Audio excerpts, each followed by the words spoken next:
நல்லா கவனிச்சுக்கோங்க. 5 வருட முடிவில் கேட்டிருக்காங்க. ஃபஸ்ட்டு வந்து முதல் மாத ஊதியம் வந்து 60,000 சொல்லியிருக்காங்க. அடுத்து ஆண்டுதோறும் 5% உயருது. இது வந்து 100% இருக்கும். அதோட 5% கூடுதுன்னா நமக்கு 105% கிடைக்கும். இதை வந்து நம்ம 105/100 எழுதுவோம். ஏன்னா சதவீதத்தை வந்து பை 100 எழுதுவோமா. அப்போ ஆர் வந்து நமக்கு எவ்வளவு? 105/100. இப்போது 5 வருட முடிவுன்னு சொல்லியிருக்காங்க. இது ஏ வந்து 60,000, ஆர் வந்து 105/100. நமக்கு ஃபார்முலா வந்து 5 வருட முடிவுங்கும்போது T6 தான் எடுக்கணும். ஞாபகம் வச்சுக்கோங்க. டிஎன் ஃபார்முலா என்னது? A × R/n-1.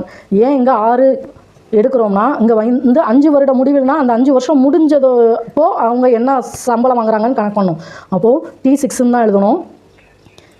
T6னா ஏ வந்து எவ்வளோ? 60,000 × ஆர் வந்து என்னது? 105/100 பவரில் 6 - 1 5. இப்போது இது எப்படி எழுதலாம்? 60,000 × 105/100 1.05 எழுதலாமா? ஏன்னா 2 0 இருக்குது. 2 ஸ்தானம் தள்ளி புள்ளி வச்சோம்னா 1.05 பவரில் 5. இப்போது இதுக்கு மதிப்பை வந்து ஞாபகம் வச்சுக்கோங்க, மனப்பாடம் பண்ணிக்கோங்க. இல்லாட்டி செய்கிறதுக்கு வந்து பெருசாக போய்கிட்டே இருக்கும்.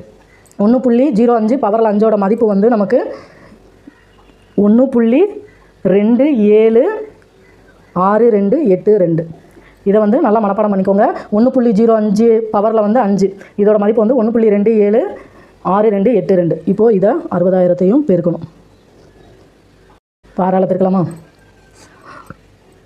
2 12 மிச்சம் 1, 2 48 49 மிச்சம் 4, 2 12 12 4 16 மிச்சம் 1, 6 36 1 37 மிச்சம் 3, 7 42 42 3 45 மிச்சம் 4, 2 12 12 4 16 மிச்சம் 1, 1 6 1 7.